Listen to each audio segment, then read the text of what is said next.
بیدرانی بەڕێز سڵاتان لەبێت و بەردەوامین لە پێشکەشکردنی پرۆگرامەکەمان فەرموو کاک بوو بەکە توانین وەڵام بێتەوە. بڵێ سەرەتا تەبیعی ئەمە هەمیشە سیاسەکان کاتی لە دوانەدەن ئەبێتە ناقسەی ڕواڵەتیان وەرنەگرین چکم زۆر جا بەداخەوە بۆ ئیستیهلاکی مەحەلی لێ دوانی زۆرەدەن من وەزیر بووم لە کابینەی پێشوە هەندێک جار عەبدوڵڵا گول و ڕەجەب تەیب ئەردوگان ئەوانە هەندێک لە دوانیان دژی هەرێمی کوردستانەدا لە پێشەوە تەنسیقیانەکە لەگەڵ حکوومەتی هەرێمە ئێمە هەنێ جنێوە دەین هەرێ لێ دوانی تون دەدەین ئەوە تەنها بۆ سەربازەکان و سپاوت هێزە توندڕەوەکانی تورکیا لەگەڵ ئێوەمانی ئێوە تەفەهومی ئێمە بکەن بەڵام ئەگەر ئەردوگان قەناعەتی وابێ زۆر بە هەڵەیە چووە ئەگەر قەناعەتی وابێ وەکو تەسریحەکە چکم ئەگەر پێی وابێ کێشەی کورد لە وجودی عەبدوڵڵا ئۆجالانە بەرجەستا بێ لە وجودی پەکەکەیە بەرجەستا بێ پەکەکە دەرهاویشتەیە لێدانی ناسنامەیەکی خاوەن مافە لە کورد لە عەبدوڵڵا ئۆجالان کەمال ئەتاتورکی کوردە یعنی ئەگەر کەمال ئەتاتورک لە مێژووی تورکیا دروست نەبوویایە بەو کەل لە ڕەقیە بەو نکولیکردنە يعني وحشي قرانه بو ناس نامي كردي بحياتي نا عبد الله أوجلان تبيني نا بكك تبيني نا خباتي تشكداري خواناوي بوجوره تبيني كيشي كرد حقيقتي كان راستا پەکەکە ڕۆڵێکی گەورەی هەبوو لە زین و کردنەوەی ناسنامەی کوردی بەڵام کێشەی کورد کێشەی میلەتێکی 10 ملیۆن کەسیە کێشەیەکی مێژوویە پەکەکە ببێنەوێ عەبدوڵڵا ئۆجالان لە دار بدریا لەسەر زەوی بمێنێ کێشەی کورد لەسەر زەوی بەشێکە لە کێشەکانی تورکیا و ئەبێت چارەسەر بکرێ بەڵام لەگەڵ ئەوەشە لەو کاتەیە کەواڵێ حکوومەتەکە ئەردوگان گفتوگۆ لەگەڵ ئۆجالانەکە لە ناو زیندانەکەیە ئەمە یعنی چی ئەگەر لەو لاو تۆ بە تروریستیان نەزانی لەم لاو بە عەمەلی تۆ مامەڵی هێزێکی لەگەڵ سەرکردەی مەسەر بزوتنەوەیکی ڕزگاری خوازی لەگەڵاکەی بۆ یابێت لە چوارچێوەی خۆیە لە چوارچێوەی هەموو ئەو شتانە هێشتەکان لێک بینەوە بەڵام بەرجەستەکردنی کێشەی کورد لە عەبدوڵڵا ئۆجالانە بەڕاستی پێم وایە بیرکردنەوەی ڕاست ئەوەیە عەبدوڵڵا ئۆجالان ڕۆڵی پێ بدرێ بەشێک بێ لە چارەسەر لە کێشەی کوردە پارتی کرێکارانی کوردستان بەشێک بێ لە چارەسەر لە کێشەی کوردە و مشکیلەی گەورە بە ترۆریزدانانی ترۆریزدانانی پەکەکەیە کە ئەمە بەربەستێکی گەورە و ترسناکی لە بەردەم کێشەی کوردە و ئەبێ پەکەکە خۆی ئەبێت دەتەپە ئەبێ بزوتنەوەی ناسیۆنالیست کورد لە تورکیا بە هیچ جۆرێ خەباتێ نەکە تاکتیکێک نەگرێتە پێش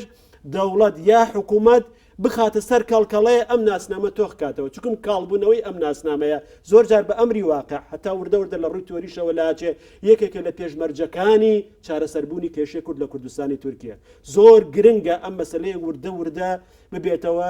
قانونە چارەسەر بکرێ سیاسیان چارەسەر بکرێ مەیدانیان چارەسەر بکرێت چکم وەک وتمان ڕێگا خۆشەکە بۆ مامەڵەیەکی تەندروست تەرەفە بێت کە تۆوتل کێشەی کورد هەرەوەی اعترافی ئۆردوگان کاتی خۆی کوردی وتی لە کوردستانە کێشەی کورتێ و ئەوە کێشەی منە کێشەی کوردی یعنی چی یعنی خەڵکارێک نوێنەریەکەن بەنای ئەوە چەکیان هەڵگرتووە بەنای ئەوە خەباتیان کردووە کەواتە بە عەمەلی ئیتر هیچی تر ترۆریست نین بەس ئەمە ئەیویست بێتە پێشەوە بەس بە بڕای من بەکارهێنانی چەکەکە هەندێک جار بە هەڵە بەکاردێ لە شوێنی خۆیان نییە لە قازانجی بەرەو پێشکردنی پرسی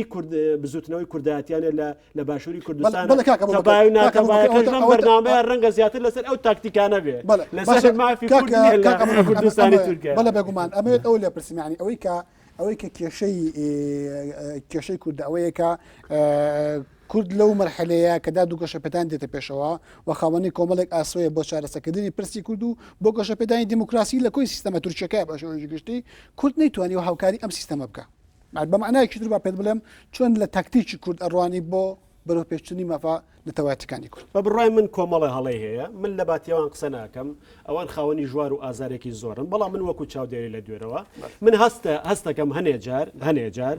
تەقانەوەی کێشەکان لەگەڵدا دووگەشە پێدانە بە تایبەتی لە سەرەتاکانە لە ڕوانگەیەکی ئایدۆلۆژیۆ بووە لە ڕوانگەیەکی نەتەوەیەوە نەبووە هەڵوێستێکی ئایدۆلۆژی تند بەرامبەر ئەو کاو پاشخانێکی ئیسلامی هەیە ئەو پاشخانێکی ئیسلامی هەیە ئەم پارتێکی چەپی لایەکی نەتەواتی ناسیۆنالیستی مەشرەب سۆشیالیستی کوردیە لە ڕوویەکی ترەوە هەندێک جار پارتی داد و گەشە پێدان کە پێگەیەکی گەوری لە ناو کوردەکانە دروست کرد جۆرە لە هێرش هەبوو بۆ سەر پێگەی پەکەکە و بزوتنەوەی ناسیۆنالیستی کوردیۆم جۆرەشتانە یەکێک لەو چەمکانەی ناسیۆنالیزمش ئیشتە لەسەرەکە جیاوازیە پێم وا بە هەندێک جار جیاوازیەکە هێزە سیاسیەکە کە نوێنەرایەتی بزوتنەوە کوردایەتەکەکە پێویستی بە قوڵکردنەوەی جیاوازی و دروستکردنی هەندێک تەنگژە هەبووە بۆی کە ئەو هێرشەی ئەکەپا بۆ سەر خەڵکی کوردستان ڕاگرێ هیچ تر لەوە زیاتر پێگە بۆ دروست نەبێت بەدبینی بەرامبەر ئەکەپە دروست بێ ئەنجا بەکارهێنانی چەکەکە بە بڕواایە من وەزیفەی چەکی کوردی لە کوردستانی باکوور کۆتایی پێکاتوە چکم چەک سێ وەزیفەی هەیە لە چەکی ناسیۆنالیستی نەتەوایەتی سێ وەزیفەی هەیە چەکێک کە توانای دروستکردنی قوارەی سربەخۆی نەتەوایەتی هەیە لەسەر خاکی نەتەوەی چەکی کورد لە مێژووی خۆیان لە هیچ پارچەیەکی کوردستانە توانای ئەمەی نەبووە دووەمیان ناچارکردنی بەرامبەرەکەت بەوەی دانیش لەسەر مێزی گفتوگۆ و کێشەکە لەگەڵا چارەسەرکە بەداخەوە چەکی کوردی لەوانش لە باکووری کوردستان ئەم توانایشی نەبووە ئەمێنێتەوە وەزیفەی سێم کە پاراستنی ناسنامەی نەتەوایەتیە لە مردن ئێستا ئەو ناسنامەیە پێویستی بە چەک نییە ئەسڵا هەر ڕۆژ تیV هەر نەورۆز تیV هەر ئەنتێرنێت زیینوبوونەوەی ناسنامەکە فەزایە کە ئیشی تیاکەی بەسە بۆ ئەوە بۆیە بە بڕای من کاتی ئەوە هاتووە پیاچوونەوەیەکی ڕادیکاڵانە بە وەزیفەی چەکی کوردیا بکرێت لە باکووری کوردستانە بەشێک لە تەکچوونی تاکتیک و استراتیژەکان بە بڕای من پەیوەندی بە جۆری مامەڵەکردن و سەیرکردنی ڕۆڵی سیاسیانە و نەتەواتیانی ئەو چەکەوە بەڵە زۆر سپاس کاک دیار ڕێچی لەسەر من پێم وایە ینی بەو مطلقێتە قسەکردن لەسەر تاکتیکی کوردی لە باکووری کوردستانە کە لە بەکارێنانی چەکە کەوینە هەڵەوە چونکە ئەبێت هەندێک چالاکی هەندێک ڕوودا و ڕەخنە بکرێن بەڵام نە لە باکووری کوردستانە نە باشووری کوردستانە نە لە جێیەکی ترە ئێشتا بە تێڕوانینی من ڕۆڵی چەک تەواو نەبووە چۆن تەواو نەبوو لە کاتێکە ئەو سێ وەزیفەی کاکەەوە بکە دیاریکە چەک باشە ئێستا دروستکە ئێمە لە باشووری کوردستانە لەم ماوەیە تهدیدێکمان لەسەر بوو باس کرا کە لە قسەعدیە و خانەقین وانە بۆ پێشمەرگە چوو بۆ بە قەڵەم و بۆ بە ئینتەرنێت و بۆ بەرگە شەرعی لە دەستوری عێراق وەرەگرە کاک دیار زۆر وەرزەکە جیاواز لە دۆخێکی ترای بڵێ لە دۆخێکی تر ئەنجا نابێت گرەویش لەسەر پێشمەرگە بکەی زۆر ئێستا لە کاتێکە ئێمە لە دەستوری عێراقا ناسناوەمان چەسپیوە هێزی پێشمەرگە ناسراوە بەڵام ئێشتا ئێمە پشتی پێبەستین لە باکووری کوردستانە ناسنامە نەچەسپیوە نە حکوومەت و نە ئیدارەی ئەوێ ئەتراف بە ناسنامەی گەلی کوردناکە هێرشە کاتە سەری تۆ لەم کاتە تۆ پێی بڵێ کە تۆ مافی خۆپاراستنت نییە مافی بەکارێنانی چەکت نییە ئەمە شتێکی لەجی خۆیان نیە پێ ناپارێزرێت دەسەڵاتی چەکەکە توانای خۆپاراستنی نییە ینی ئەمە خۆت پێ پارێزریا پێ ناپارێزی ئەوە گفتوگۆیەکی ترە بەڵام چەک ناتوانێت خۆت بپارێزە ینی چەکەکە ئەو توانای هەبوو یا زۆر لەجێی خۆیان بوو ینی لە باکووری کوردستانە من پێم وایە کە خەباتی سیاسی خەباتی مەدەنی وەکو سەرەتا وتم ئێستا گرنگە ڕۆڵی هەیە پێویستە گرنگی پێ بدرێ بەڵام ڕۆڵی چەک تەواو نەبووە چونکە لەگەڵەوەی کاک داری ئەمە تەنها وەکو قسە و تەرحێک بڵێ ڕۆڵی چەک تەواو نەبووە بەمە شتەکە لە من کۆتایی نایەت ینی بەڵگەی تۆ چیە بۆ زەرورەتی چەک لە کوردستانی تورکیا لە کاتێکە ئەم چەکە ناتوانێت کورد بپارێزێ تەنها لە قەندیل کورد بپارێزێ تەنها لە قەندیلان نییە لە دەریای ڕەشە چالاکی لەسەر دەوڵەتی تورکیاکە لە دەریای سپیا چالاکی لەسەر دەوڵەتی تورکیاکە ئەوە ئەتوانێت چی بکات بۆ پاراستنی کورد من زۆر مهمە یعنی چەکی کورد تەبیعی چەکێکە خەڵک خوێنی لە پێناوەداوە شەهید بووە بەس گرنگەوەی شەهیدەکانمان یعنی دەستکەوتی سیاسیان لە پشتەوە بێ بە بڕای من لەو کتێبێک کە ئێستا نوسخەی دیاریشمدا بە هەردوو بەڕێستان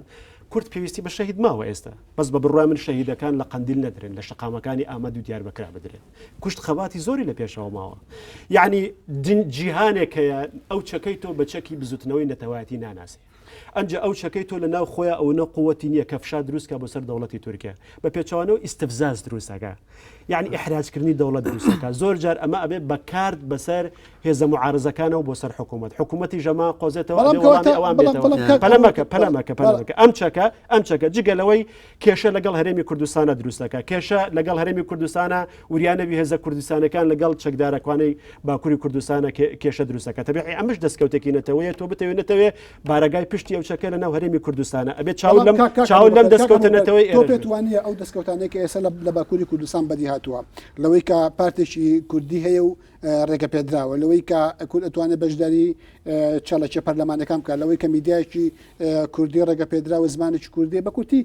فەزایەکە ئەمە نەتیجەی فشاری ئەو چەکەی کوردنیە کە لە باکووری کوردستان هەیەی لە پێناوی خوێنی بەخشیوە من ناڵم هیچ دەوری نییە بەڵام پێم وانە ئەوە بەتەنیا چەکی کوردی ئەوی سەگادووە بەڵکو ئەو ئاڵوگۆڕەیە کە لە ناو خۆی تورکیا و لە هەرێمەکەیا و لە دنیای هاتۆ دەدی کە بەشێک لەوانە و شانسی گەورەتریان داوە بە کوردبەوەی خەباتی مەدەنی بکەن ئیندا ئەو چەکە بەڕێزەکەم دەکەم لە سەرەتای نەوەتەکانە یعنی لە کۆتایی هەشتاکان و سەرەتای نەوەکان لوتکەی بەهێزی ئەو چەکە بوو لوتکەی بەهێزی ئەو چەکە توانی بۆ نمونە لە کوردستان لە تورکیا چی بگۆڕێ چی بچەسپێنێ چی ئاڵە گۆڕە دروستکە من ناڵم ئەم چەکە ئەو چەکە ڕۆڵێکی زۆر مێژووی گرنگی بینیوە کە ناسنامەی کوردی لە سڕبوونێکی گەورە زیینی و کردوتەوە یعنی جارێکتر مانای بەخشەوەەوە بە کوردبوون لە کوردستانی تورکیا ئەمە ڕۆڵی مێژووی پەکەکە بوو ڕۆڵی پێژووی ئەو چەکە بوو بە بڕواایە من ئەم وەزیفە کۆتایی پیاکۆ جارێکترە بێ قیرە حکوومەت دیستەفزاسکەی ناتوانین فشار دروستکەین بۆ حکوومەت ملدا بە داواکارەکانمان خۆزگە چەکەکەمان توانای ئەوەی هەبوویە نیەتی جگە لەوەی کێشە بۆ هەرێمی کوردستانی دروستەکەین کە ئەوەش لە بەرەنجامە ناچێتەوە قازانجی بزوتنەوە نەتەوایەتەکە لەسەر ئاستی پارچەکانی کوردستان و لەسەر ئاستی هەرێمی یعنی کوردستانی باش ئەمە بۆ کاک دیار ئەم چەکە ئەگەر نتوانێت کورد بپارێزێ ئەگەر نتوانێت زەخت خاتە سەر حکوومەت بۆ چارەسەکردنی پرسی کورد ئەگەر نتوانێت بە کوتی دەستکەوتی سیاسی لە پشتەوە نەبێ ئەم چەکە بۆ کاگە بکر بۆ خۆی هەنێک وەڵامێنێک شتیدایەوە لە ساڵ 1970 کاتێک کە ئینقلابی عسکەری لە تورکیا بوو ئەو کاتە بەهێزترین پارتی کوردی لە باکووری کوردستانە پارتی سۆسیالیست و ئاڵای ڕزگاری وانە بوو بەڵام لەبەرەوەی کاتە ئارتەشی تورکیا ئینقلابی کرد و هەموو پارتیەکانی داخست پارتی کوردیشی گرت و پارتیەکانی کورد ئەو کاتە بەم مەنتیقا هەڵسکەوتیانە کرد ئێمە هەر خەباتی سیاسی بکەین ئێستا ئەوان چارەنووسیان دیارە نەبۆ خۆشیان و نەبۆ میلەتی شتێکیان نەکرد ئەو کاتە پەکەکە بە 20 کەسەوە لەو شاخانە دەستی پێ کرد و وەک کاگە و بەکر باسی کرد ئەگەر ئەو شەڕە نەبوایە ئێستا نەک ڕێگە نادرا خەباتی سیاسی کورد بکرێ ئێستا ناسنامەی کورد سڕا بووە بەڵام وەکو قۆناغی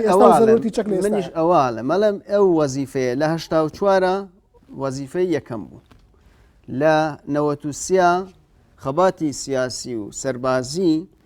بۆ کورد گەیشت لە باکووری کوردستانە گەیشتە ئاستی یەک ئێستا خەباتی سیاسی و مەدەنی لە پێشترە بەڵام خەباتی عسکەری ڕۆڵی تەواو نەبووە چ کاتێک لە باکووری کوردستانە ئەو خەباتە ڕۆڵی تەواو بێ هەموو ڕۆژێک لە ڕاگەیاندنەکانە کەچێکە بۆ خۆیڵێ کاتێک ئەگەر تورکیا ئامادەیە لە دەستورە ئەتراف بە کورد بکە مافە سەرەتایەکانی کورد جێبەجێ بکە ئامادەیە ڕێ بدا پەکێکە خەباتی سیاسی بکە ئەو بێ قەید و شەرت سلاحەکانی خۆی دانی و دێتە خوارەوە ئەمە شتێک بانگەوازیەکی ئاشکرایە ئەمە بۆ خۆی ئاماژەیە بۆ وەکە ئیدی پەکێکە ئەم خەباتە بە خەباتێکی سەرەکی نازانێ بەڵام تۆ بێنی زەربی سفریکەی تۆ بێنی ئەبێ تەسلیم ببێ ئەبێ لە ناو بچێ ئەمە هیچ کەسێ بۆ خۆی ئەمە هیچ کەسێ ئەگەر تورک بۆ بەس ئەوەی کە تۆ لەی چەکدانەوە بگەڕێتەوە ناو شەڕەوە تەسلیم بوون نییە چی مەرج نییە مەرج نییە ئێستا یەکسەر چەکدان بگەڕێتەوە بۆ نمونە هەرە توانێت ئەو چەکە هەر لە قندیل بمارێتەوە 2 ساڵتر 3 ساڵتر هەر چەکەکە لە شوێنی خۆی بە بەڵام ئەو چالەکە سەربازیانە نەکە تێگەیشتنی بۆ دیفاعکردن و هەرێمی میدیا و پارێزگاریکردن لەگەل و یا ڕۆڵی ئەو چەکە لە دروستکردنی فشار بۆ ڕژیمی تورکیا خوێندنەوەیەکی نوێی بۆ ئەم چەکە هەبێ شانسێکی زۆرترەدا بە خەباتی مەدنی لە کوردستانی تورکیا ئێمە من ئەزانیت قسەکانم لەکوێوەیە تۆ پێویستت بە هوشیارکردنەوەی ڕای گشتی تورکیا هەیە هەتا ڕایەکی گشتی تورکی دڕدۆنگ و یعنی داخرا و ڕەگەسپەرست و لەژێر هەژمەنی کەمالیزمە هەبێ شانسی چارەسەربوونی کێشەی کورد لە کوردستانی تورکیا زۆر زعیفە بۆ چکەم پارتە تورکیا گەورەکان ئەو کاتە مجاملەی ڕای گشتی تورکیاکەن لە پێشیشەوە زۆر جار ئەم مەسەلەیە بووە ئێستا تا دیموکراسی لە تورکیا زۆرتر بێت تا چاکسازی زۆرتر بێ بۆچی سیاسەتەکانی پارتی داد و گەشە پێدان ئەگەرچی مەبەستیایە کورد نەبێت لە قازانجی کورد دەڕژێتەوە چکم کوتلەیەکی دەنگدەری گەورەی کوردی هەیە لە کوردستانی تورکایە هەر کە پارتەکان تەماحەکەن ئەم کوتلە دەنگدەرە گەورە لە نێو خۆیانە بۆی ئەمان ڕازیکەن ناچارن هەنێ تەنازولکەن بۆ کوردەکان کەواتە دیموکراسیەتێکی زۆرتر دەسەڵاتێکی کەمتری عسکەری زۆرتر هەژمونێکی کەمتری کەمالی زۆرتر لە هەان کاتە دەنگی کوردی قورسایی پێیاکە مانای سیاسی پێیاکە ئەو کاتە عقلێکی سیاسی گەوری کوردی هوشیارێکی دەتەوەی ئەمێنێتەوە ئەم 100 کورسیی کوردستان بۆ نمونە لە چوارچەوەی پرۆژەیەکی سیاسی نیشتیمانی گەوری کوردستانە لە ناو پەرلەمانە بەکاری بێنێت بۆ ئەوەی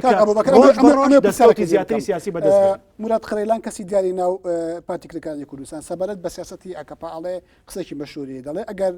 ئەکەپە گفتوگۆی دەوێت باوەڕی بە ئاشتی هەیە نوێنەری پەکەکە لای خواانە دەتوانن گفتوگوێ لەگەڵکەن لەگەڵ ئەو نایکن تیرۆریستە دەتوانن لەگەڵ پەتەبە بیکەن لەگەڵ بەتەبە نایکن دەتوانن لەگەڵ پیاوە ناسراوەکان و کەسە بێلانەکانی کورد بیکەن لەگەڵ ئەو نایکن دەتوانن لەگەڵ ڕێکخراوە مەدەنیەکانی کوردستان بیکەن لەگەڵ ئەو نایکن لەگەڵ شێخ و عەشایەرەکانی کورد بیکەن لەگەڵ هیچ کەسێک نایکن قسەیەکی زۆر جوانە بەڵام ئەمەکە لەگەڵ هیچ کەسێک نایکە ئەمە لە بنەرەتەن هێمانەیە بۆ ئەوەی کە ئاکەپاوە هیچ نێتەشی نییە بۆ چارەسەری کوردی کورد ئەوەی کە هەیەی احتیواکردنێکی تری مەسەلەی کووردە نا پێم وانە من وتم ئەکەپە بەرنمەیەکی تێر و تەسل لە ئەوی من و تۆ ئەمانەیە بۆ چارەسەرکردی کوردنیەتی بەڵام سیاسەتەکانی ئەکەپە دانانی بەناسنامەی کوردیە کۆمەڵی هەنگاوی سەرەتایی لەو بوارەیە ڕازیکردنی یەکێتی ئەوروپا ڕازیکردنیەکی یەکێتی ئەوروپا بەرەو پێشبردننی ململانەکانی لەگەڵ هێزە ئەلمانە تەقلیدە نەیارەکان مێژوویەکانی لەناو تورکیا هەموو ئەمانە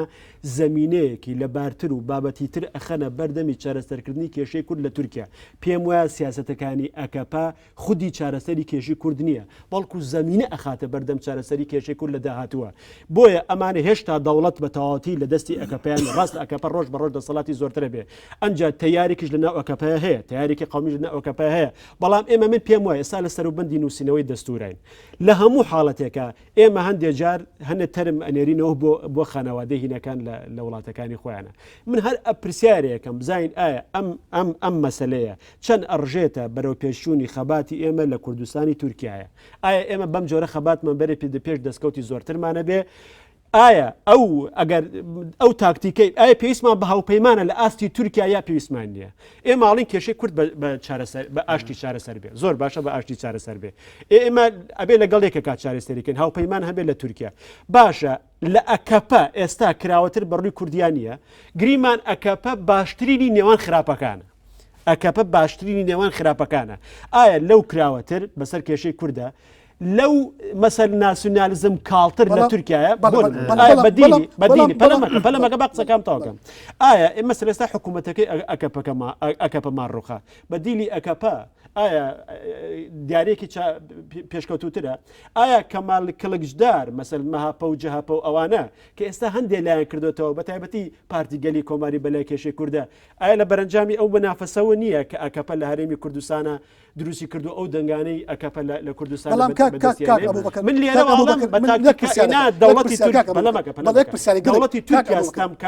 ستەمکارە لەوەی کەپەکەکە داوای لێبوردنێکی گشتیەکە ئەو دەوڵەتەی نایکە بەو عقلێتەوە کێشەی کورد چارەسەر نابێ بەڵام پێم وایە هێشتا ئەو لەحزەیە نهاتووە کە بڕیارێکی مێژووی تا بدرێ ئەبێ ئێمە خۆمان نەفەس درێژتر بین خەباتەکەمان بەورتر بەرینە پێشەوە بۆی کە ئەگە بگەینەوە لە دۆخی ئێستا تورکیا بەکوتی وەڵام بێت دۆخی ئێستای تورکیا کە تۆکو چاودێک لە دوور و ئەیبینی زۆر جیاوازە لەگەڵ ئەو بوومارەسە سیاسەتەی لە ناوخۆی تورکیاکرێ لە زاناش لە ناستاوی کووت نامەش ئاراسی زوربەی پیاوە سەرۆک و بەپرسەکانی جیان کردو لانوشە نەتەوەی کردوەکان باشکرا باستەوە کە پرۆژی ئەکەپە پرۆژەی سڕێنەوە لە ناوبردننی کووردە من پێم وانێ ئەوە تونڕەویە ئەوە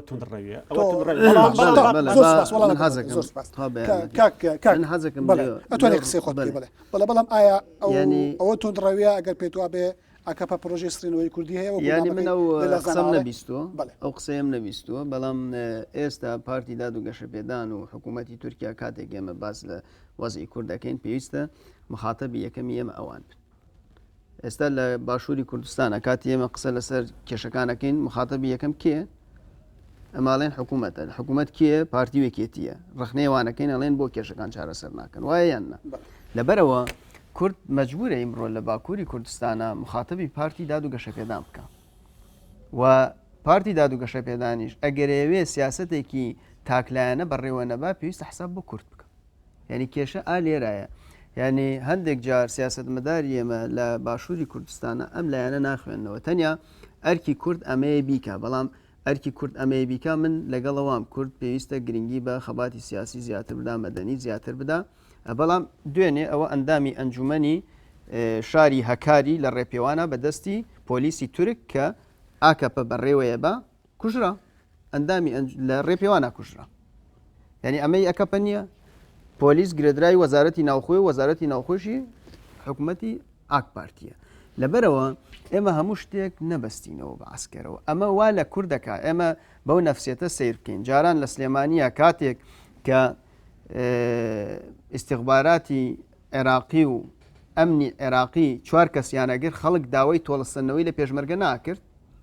داوایە کرد ئێستا سەر جادەکانە زۆر کات خەڵکی کورد لە ڕژێنە سەر جادەکان داواکەن ئەڵەن با تۆڵەمان بسەنەوە چونکە کورد گەلێک فرسەتی داوە بە ئاک پارتی هەتا ئێستاش حرەکەتی کوردی ئەڵێ ئێمە باشتی مەسەلەکان چارەسەر بکەین بەڵام پارتی داد و گەشەپێدان وەکو پێویست نهاتوۆتە پێشەوە پارتی داد و گەشەپێدان خەڵکی کوردی بێتاقەت کردووە پارتی داد و گەشەپێدان هێرشەکاتە سەر ڕێپێوانی خەڵک پارتی داد و گەشەپێدان لە کاتێکا کە گەریلای پەکێکە بێ چالاکیە ئەچێتە سەریان لە ماوەی 2 مانگی ڕابردووە مانگی 6 و مانگی 7 تا پێشەوەی کە پەکێکە ئەو چالاکیە بکە زیاتر لە 42 گەریلای کورد بەوەی ئۆپەراسیۆنەکانی تورکیاوە کوژراون لەم کاتە تۆ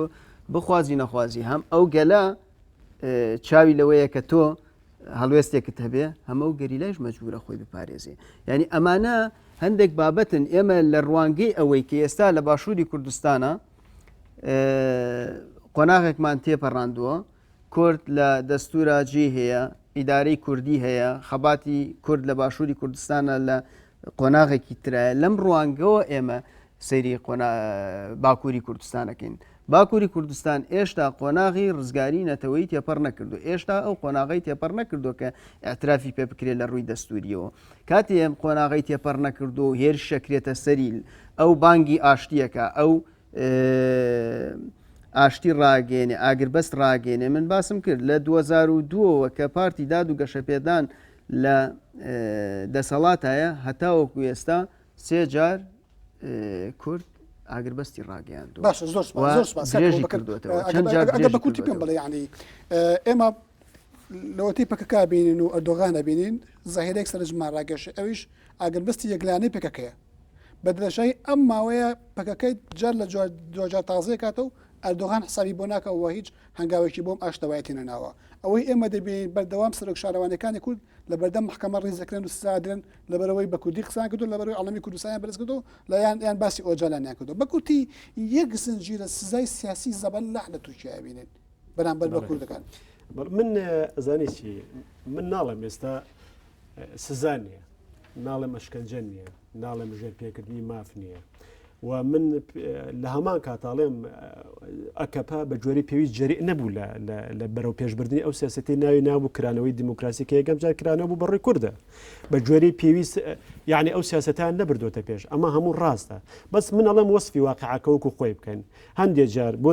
باگراوندی کوردی ئەمە برینارە بۆ نمونە ڕێگەل لە خەتیب دژلاگیرێ کە ئەندامی پەرلەمانەوە بەدەنگی گەڵ چۆ تاوێر لەبەرەوەی کە دادگایەک بڕیاری داوە لەبەری کە بە تۆمەتی پەیوەندیگرتن لەگەڵ پەکەکە گیرەوە لە هەمان کاتە دوو پەرلەمانتاری پارتی گەلی کۆماری لەگەڵ خەتیب دیجلەیە نانێر سوێن بخۆن و بە تۆمەتی قانونی یعنی ئێمە آخر لەسەر کێش باسە لەسەر خەتیب دیجلە قەزیەکەی ڕەوایە 100% یعنی 100% قەزەکەی ڕەوایە بەس ئایا پەرلەمانتارەکانی ئێمە لە کوردستانی تورکیا لە کوردستانی باکوور بچوونایەتە ناو پەرلەمان باشتر بوو یا نەچوونایە ئێمە ئاڵین بە ئەمە هەڵسەنگێنین یعنی بە ئەم تاکتیکە هەڵسەنگین ئایا ئەم تاکتیکە لە خزمەتی ئەوانەیە بوو کە ئەنەوێ پێگەی کورد لاوااسترکەن لە کوردستانی باکوورە یا لە قازانجمان ئێمە وەسفی واقعەکە بۆ ئەگەرنیەتی ئاکپارتی نیەتێکی باشە بۆ تەعاملکردن و کرانەوەی دیموکراسی بۆ ڕێگرە لە شوونەناوی خەتیبدژلە بۆ پەرلەمان کە ئەوە ڕەنگە هەنگاوێکی زۆر سەرەتایی بێ بۆ تەعاملکردن لەگەڵ ئەو بزوتنەوە ئازادی خوازیە کوردی کە لە باکوورە هەیە یعنی وەکوتم دوو پارتی دوو پەرلەمانی پێ ئەو مەسلەیەکی قانونی مناگاداری وردەکاریەکانن بەتەومە بە ناوی قانونەوە یعنی لیژنەی باڵی هەڵبژاردن نازانم بۆ ئەو سەلاحێتیشی هەیە بەڕاست یعنی لە دنیاە لیژنەی باڵی هەڵبژاردن و سەلاحەتی نییە من تەنها لە ڕووی قانونیەوە ڕاستە کاکە و بەکەرەوە نەڵێن قانونی بەس بە گوێرەی قانونی تورکیا هەڵسوکەوتیان نەکردو بە گوێرەی قانونی تورکیا ئەندامێک کە پاڵێوراو بێ لێرێژ ئەو شتایە کە کۆمیسیۆنی باڵا کاندیدێکی قبول کرد ئەو کەسە ئیدی حەقی هەیە بێ بە ئەندام پەرلەمان کۆمیسیۆنی باڵای تورکیا خەتیب دیجێ قبول کرد کە بێ بە کاندید بوو بە کاندید و دوایەوەش هەڵبژێردرا بەڵام ڕۆژی دوای هەڵبژاردن ئەمە ئەگەر پێش کاندید بوونی بواە محکەمە بڕیاری لەسەر بدایە ئەوە حەق بوو بەڵام دوایەوەی کە هەڵبژێرا محکەمە حەقی نییە لە تورکیا بڕیار لەسەر هیچ ئەندام پەرلەمانێک بدە لەوە ناخۆشتر حەزەکەمەوە تاوا بکەم پارتی دادوگای پێشەپێدان ئەندامێکی خۆی خستەجیەوە کە ئەمە زۆر پێچوانی قانونە لە تورکیا. کاکە بەکەر کات تەواو فەرموو کە دوا کۆمنتی خۆت بە دوا قسە من ئەڵێم بزوتنەوەی کوردایەتی لە کوردستانی باکوورە کاتیەوە هاتووە خەبات نەکا بۆی نەمرین بەڵکو خەبات بۆ چۆن نەمرین خەبات بۆ کات چۆن بژین و چۆن شانسی گەورەتر بۆ خەباتەکەمان بین نەکایەوە بۆ نمونە لەم کاتە ئێستا دەستوری تورکیا گۆڕانی بەسەرادێ بەنیازم هەمووان بگۆڕێ و دەستورێکن و بخرێتەکە ئایا تەشەنوشکردنی بەدگومانکردنی ڕایگەشتی تورکیا و ڕوژاننی و یعنی زنوکردنەوەی توخمە ڕەگەز پەرستەکانی لە قازانجی ئەم گۆڕینەی دەستورە بە قازانجی کوردیا لە قازانجی من ئەڵێم ئەم پرسیارانە لە خۆمان بکەین ئەگینە ئەجندای ئێمە دیفاعکردنە لە گەلی خۆمان لە باکووری کوردستانە و ئەولەویەتی ئێمە بەرەو پێشبردننی ئەو خەباتی ئەوانە ئەکە پاش لەگەڵ ئەوام کە کورد پێویستە بووە کار بکە بەڵام پێویستەکە ئێمە ئیش لەسەرەوە بکەین کە ئەو هەنگاوانەی پارتی داد و گەشەپێدان ناینێت و حکوومەتی تورکیا ناینێ پێویستە ئێمە فشار بخەینە سەر تورکیاش وەک ئەرکێکی نەتەوەی نیشتیمانی خەباتی چەکداری من سەرتا باسم کرد نامەوێت تۆڵی کۆمنتێک نامەوێت بچمە ناو مەسەلەوە بەڵام ئەرکی ئێمەی کوردیش لێرە ئەوەیە زۆر جار ئێماڵین کورد لە پارچی در پێویستە ئێرە پارێزن دەستکەوتێکمانەیە ئەرکی ئێمەش لێرە ئەوەیە کە ئێمە داوا لە تورکیا بکەین داوا لە ئێران بکەین کە ئەوانیش هەنگاو بە ئاڕاستەی قبولکردنی ناسنامەی گەلی کووردا بنێن لەو بوارە ئەرکی حکوومەتی هەرێم دەسەڵات لە هەرێمە پارتە سیاسیەکان دەرەوەی دەسەڵاتیش و جەماوەری گەلی کوردیش ئەرزانەوەیە. بەڵە بینرانی خۆشەویست ئەوەی کە جوێتان لە بگفتووە کە دەم بوو سەبارەت بە پارتیدا دوو گەشەپێدان و ئاسوکانی چارەسەرکردنی کەشێکی لە کوردستانی تورکیا بە میوانداری هەرێک لە بەڕێزان ئەبوو بەکر عەلی نووسەر و سیاسی و دیار غەریب سکرتێری پارتی چارەسەری دیموکراتی کوردستان بەخێراتتان دەکەم و سوپاس بۆ ئەمە دەبوونتان. سوپاس خەوی کاکداری.